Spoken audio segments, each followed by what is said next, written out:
Welcome to Dining in the D. Join me, Chef Tom, as I highlight a variety of Michigan-based restaurants. Whether you're looking for a fine dining experience or just a quick bite to eat, the Detroit area has it all. Stay with me for the next half hour as I introduce you to the local chefs and owners who work hard to create some of the best meals you'll ever experience. Come along now and find out why there's never been a better time to go dining in the D. We're at Atlas Global Bistro, right on Woodward, just south of Mack. So let's get inside, try some food, try some wine, and have a great time.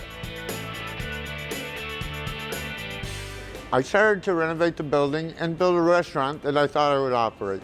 Fortunately, I had every license, but 15 minutes before I opened, I realized I shouldn't own a restaurant. I later met Nikki Barber, the owner of the restaurant, told me her concept. I was very excited. We worked together, and about 2 years after the apartments were renovated, the Atlas restaurant opened. Nikki Barber, owner of the Atlas Global Bistro, and you're right in Midtown. How are you? I'm good. How are you?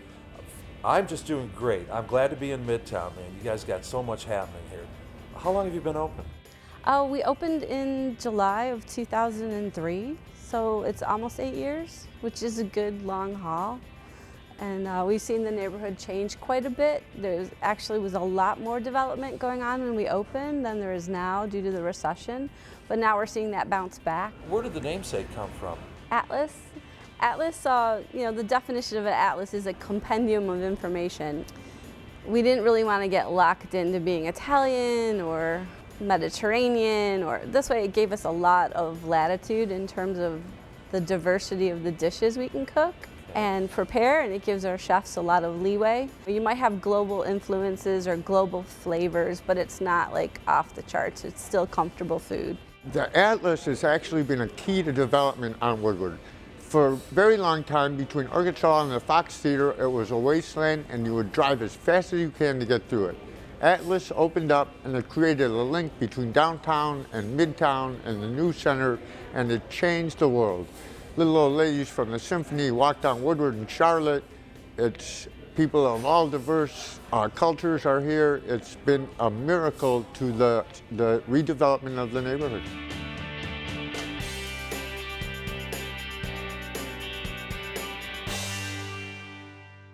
Today I'm sharing my table here at Atlas Global Bistro with Executive Chef John.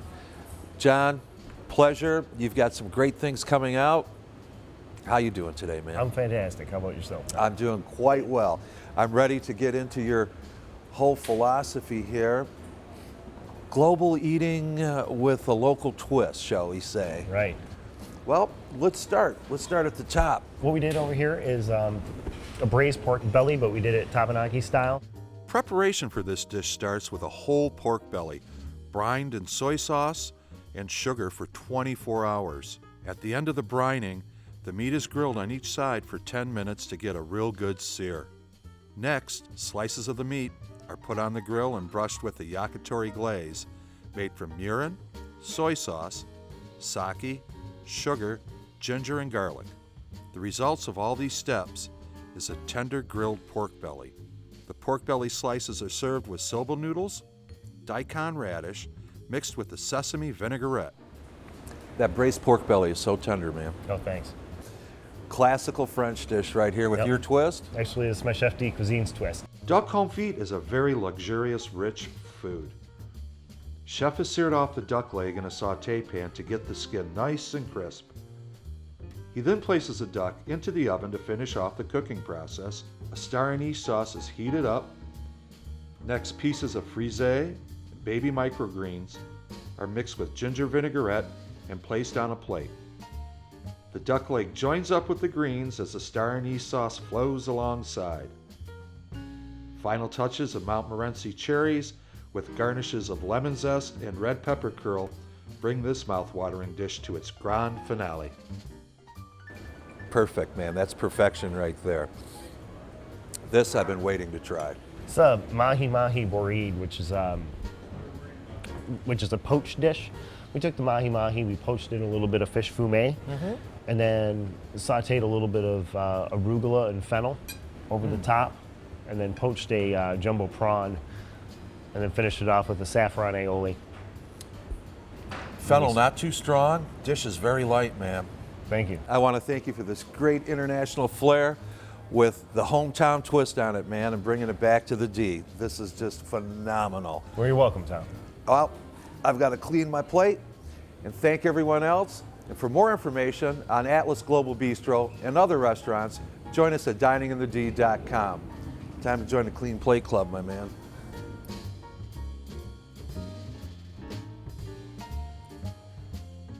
I love that braised pork belly. Thank you.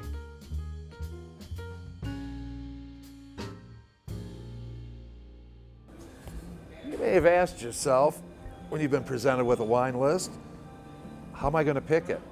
There's just so many choices. Well, we have our special guest here today, the wine counselor, Mr. Michael Schaefer, sommelier.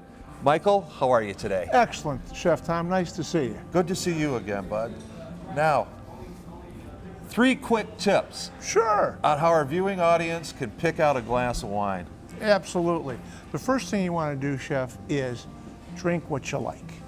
Makes sense? Like what you drink. That's the most important thing. Secondly, when you're looking through the list, what you want to do is to go to the middle of it.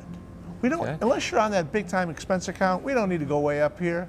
We kind of want to shy away from the bottom as well, but right in the middle, that's where your best values are going to be and your greatest selection.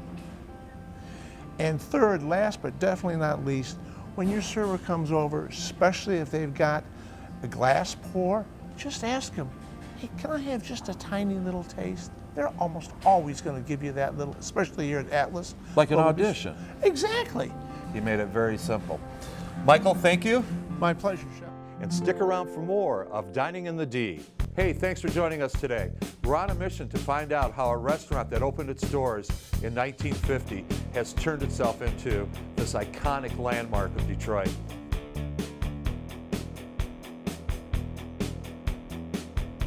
Scotty's Fish and Chips has a long history dating back decades. I asked the current owner, Harry Barber, to give us a story. Well, the restaurant started here in 1950. Mr. Simpson, the original owner, had a butcher shop in Log Cabin in Puritan. And when he moved out here, this was the Sticks in 1950. So the one side of the restaurant, he made a restaurant, and the other side, he made a butcher shop in case the restaurant didn't take off. Well, the restaurant took off more than he thought, so he closed the butcher shop and made the whole thing a restaurant. Harry has his own long-term connection to the restaurant. Well, I started off, my first day here was my first day of high school. And the waitress here was a neighbor, and I lived a block away from here, which I still own my mother's house here. So she said, well, they need some help up there. Well, my father had passed away at an early age, and I always did odd jobs in the neighborhood, so I walked up and I was ready to do anything, and that's what I told them, I'll do anything for you. And they said, great, we like your attitude, we'll hire you.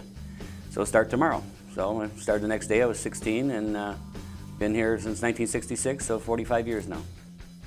He told me how he went on to take over. I bought it about 7 years ago. The gentleman that had it, Mr. Gilmore, gave me a real good deal on it, and I needed a job. He says, well, we're not making a lot of money right now. And I said, well, I need a job. He says, well, then you got the restaurant. And it was kind of a handshake, and I've been paying him, off ever since. And but he's made it very fair and very reasonable for me to be able to stay in business, even during the bad economy, low overhead, and he's been very good to me that way.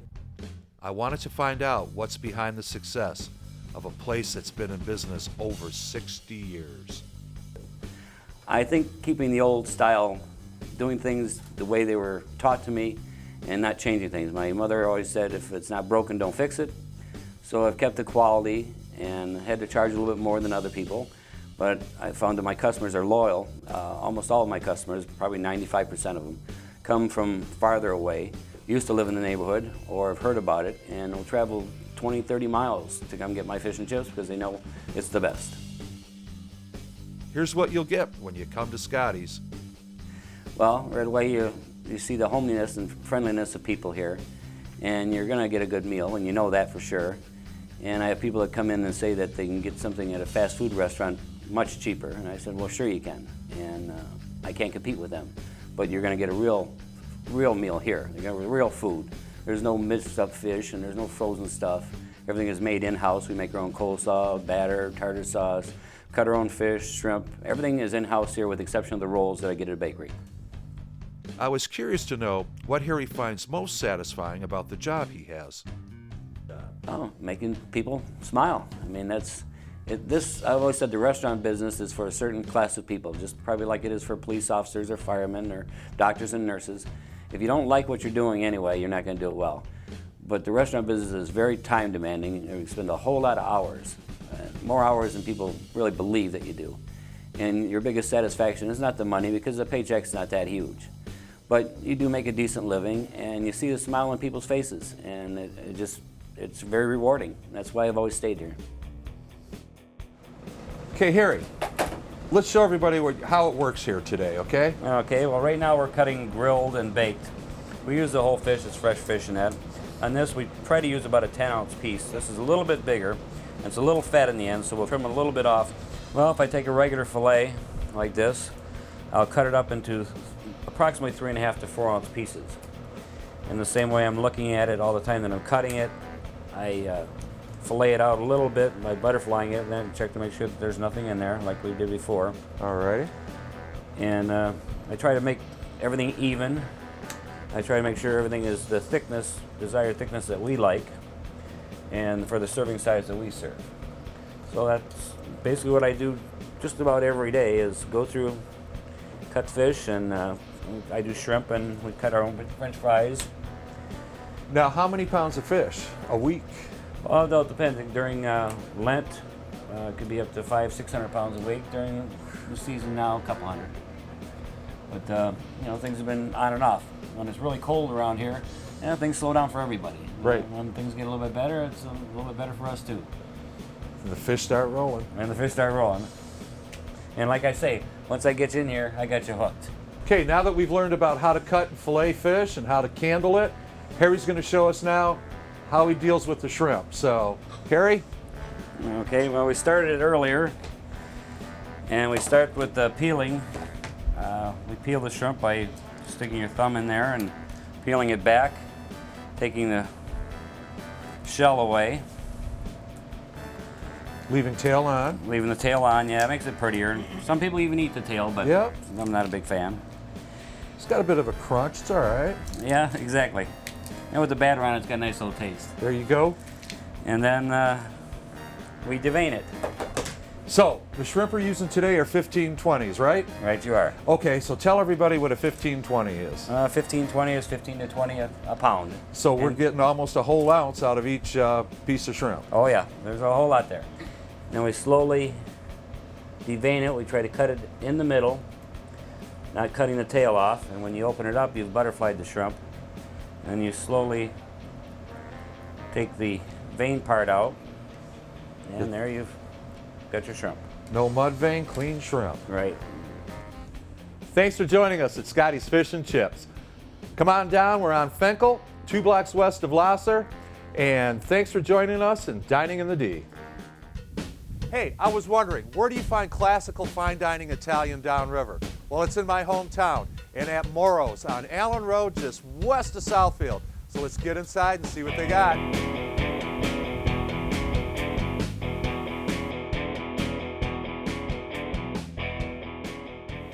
I'm here with our dining room captain of Moro's. Mark, how are you today, Good, sir? Chef. Pleasure's all mine. And mine. Something very important here at Moro's, you were telling me. Well, you know, our salad is something that's different than most places. When you go out to dine, usually your server just brings it out to you. You order your salad dressing, but here we have the original salad dressing, which is the vinegar and oil. What a great start to what's next to come out of the kitchen. I'm in the back kitchen with Chef David Galoro. Chef, how are you doing today? Good, nice to meet you, sir. Nice to meet you. We've got some things in common, don't we? Yes, we do. We both grew up in Allen Park. Yeah, go Jaguars 7-0. There you go. What are you going to cook for me today? Today I'm going to do the veal marsala. I'm going to saute some shrimp up for the shrimp scampi. I'm also going to make the homemade cannelloni, which is our house spec. Oh, delicious, delicious. Listen, I'm going to let you get going. I'm going to step back, and you're going to start with The veal marsala. the veal marsala. Do your thing, Chef. Yes, sir. A dish very popular with the regulars at Moro's is veal marsala. Once Chef heats up a pan, a combination of margarine and butter is warmed up. Veal medallions are dusted in flour, and excess flour is shaken off before being placed in the pan. Salt is sprinkled over the veal along with fresh ground pepper. The medallions saute slowly as the edges begin to brown. Next, a series of ingredients are tossed in, starting with scallions, green peppers, and chopped mushrooms. The wine sauce begins to take shape as sherry and marsala are poured on top. Heat from the burner reduces the liquids as the veal continues to cook. At this stage, clear chicken stock is added. A little more time over the heat brings this dish to a finish. Once plated, these tender morsels soaked in sauce are ready to serve. Once the pan is heated, chef ladles in a margarine and butter blend. Extra large butterfly cut shrimp fill up the pan. Next, a dash of salt goes on, then fresh ground pepper. Chopped fresh garlic is sprinkled in. Some more butter is added on. A lemon is squeezed over the top. White wine is added to finish the sauce as the shrimp are almost done. It's time to plate as fresh parsley caps off this old school favorite. Moro's makes her cannelloni by rolling homemade pasta very thin and then fill each piece with ground seasoned beef and veal. Before baking, each rolled up pasta is topped with mozzarella cheese. Once out of the oven, a thick spread of Milanese or red meat sauce is applied. This is a staple in traditional Italian cuisine. A second sauce, made from mushrooms and sherry, is added. A final bake is given to meld all the flavors of all the sauces together. After the baking is complete, a garnish of parsley is sprinkled on, signaling the dish is finished and ready to eat. We like to pride ourselves as a place to come to treat yourself, you know, and it's we're lucky to have a good base of clientele. We have a diffused lighting for a soft ambiance for delicate conversation. We have served generations. We've been in business now for 30 years and have moved on to the first, second, third generations of anniversaries and birthdays and all of life's occasions. We try to specialize in and make it nice for the customer, because that's why they come to us. Of course. Okay, the Cherries Jubilee. First thing we do is put the butter. Here we have brown sugar with a touch of the cornstarch, because it's going to act as a thickening agent. The cherries jump right on here. We have the sweet Bing pitted cherries. Everything fresh, everything hot. Saute that a little bit. The rum. Just a little bit of the flaming brandy here. And then we flame it off. Now as we let that come together, the specialty item is the orange. Now people think that we peel the orange to get the rind, to get the pulp to squeeze it in, but actually it's the rind that gives the flavoring to the dessert.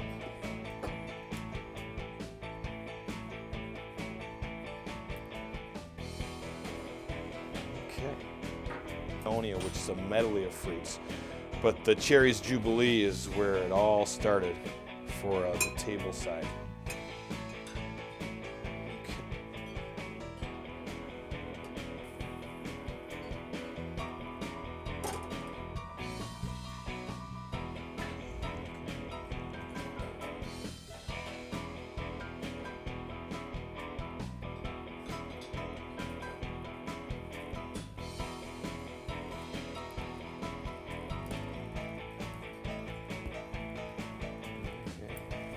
Fold that in there.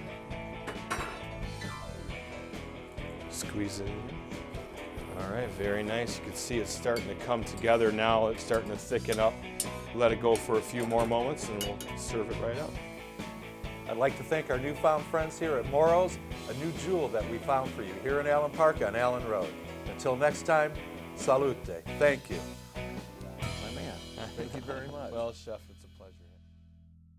You know, the other day I was thinking, where would I find a restaurant that had Eastern European, Italian, French, even Mexican cuisine? Well, I did in Ferndale, and I'm at Christine's Cuisine. Let's step inside.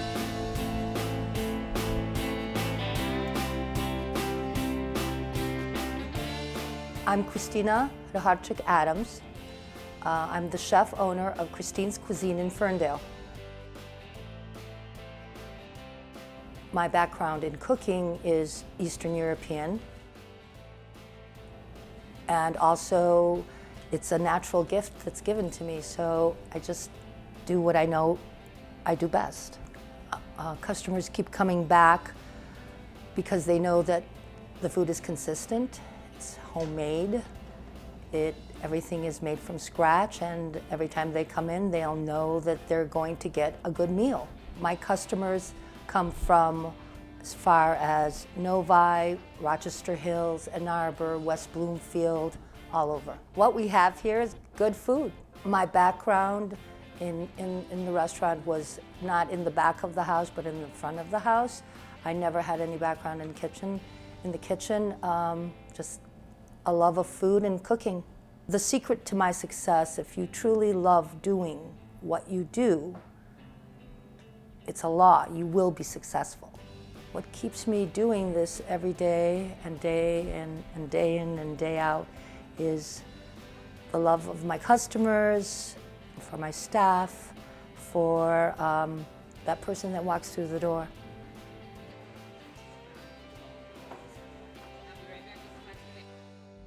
Christine of Christine's Cuisine, what a pleasure to meet you and share your table with you. Thank you. Thank you so much for having me in. Well, let's get to one of my favorites. So tell me about your borscht. My borscht is a traditional Ukrainian, Western Ukrainian borscht. There are hundreds of versions of borscht. I start with a chicken stock, and then I put beets into it, and we put a little garlic, a little salt, lemon juice, and then we finish it off with sour cream. Even with the sour cream, it's still light, very tasty, sweet. I love that. Let's talk about your pierogies. We sell a lot of pierogies here out of the restaurant. They're handmade, and Rachel Ray voted me best pierogies in Michigan in her magazine last July. That's a big honor. It's a big That was a European big honor community for me. state here. Yes, I was very pleased with that. Your latkes, potato pancakes. Potato pancakes. Another Eastern European dish. Yours are different. They're not heavy. They look really light. What do you got going on here? What'd you do different? I don't deep fry them or fry them in any kind of oil. My trick is in the batter, I put just a couple of ounces of oil. Really? So when I'm frying it on, say, a Teflon pan or a grill, I don't have to use any oil. And they come up light. The preparation begins with diced potatoes in a food processor. An egg is added alongside oil, onions, salt, granulated garlic, and flour. After being blended together, the contents are given a taste test to ensure quality control. This principle is applied to all the dishes at Christine's. Batter is poured into a container used in the cooking process. Each ladle full of potato pancake mix is carefully poured onto the heated surface. As each pancake bubbles up and starts browning on the edges, they are flipped. Each finished potato pancake is placed on a plate for the sumptuous garnishes that will send this dish right over the edge. How about caramelized onions, sour cream, and let's not forget parsley. Not They as, are light. They're heavenly. Like angels floating away here. The caramelized onions add the sweetness to it. Well, because it's Christine's Cuisine, what's the whole background behind that? Why am I finding Eastern European, now moving to Tuscany? How'd that happen? Well, when I started considering opening the restaurant, I was thinking, what was I going to serve? And I chose different cuisines that I enjoyed making the most. And that's why there's a great variety of different things. Of course, my Eastern European background brought in the pierogies and the borscht and the different Ukrainian soups that I make. And then once in a while, we'll even have stuffed cabbage on the weekends. And then I do, as you can tell on my menu, I have different Eastern European, besides Eastern European, Italian food, French food. Those are my favorites to make. That's why I named the restaurant Christine's Cuisine. Perfect, perfect. But I know a little twist. different type of rice here. We serve it over basmati rice, only because that's my favorite kind of rice. So Okay. I'll say it again. It's what I like, I serve. Christine's Cuisine. Yes. The first step in preparing the Tuscan chicken is coating the chicken breast in breadcrumbs on both sides. Oil and butter is heated in a pan. The chicken goes in. Each side gets nicely browned over a medium flame. The chicken is then placed over a bed of rice. A vegetable sauté for this dish starts with fresh chopped tomatoes, sliced mushrooms, and artichokes. As the mix cooks down, lemon juice, garlic, and seasonings are combined. At the very end, spinach is added. The contents are tossed over the heat as this part of the dish winds up. The finale comes as the fresh vegetable blend is poured over the chicken breast and rice, and this dish is ready to serve. Thank you again for the feast. You're welcome. Thanks for joining us at Christine's Cuisine, and for more information on her restaurant and others, join us at dininginthed.com.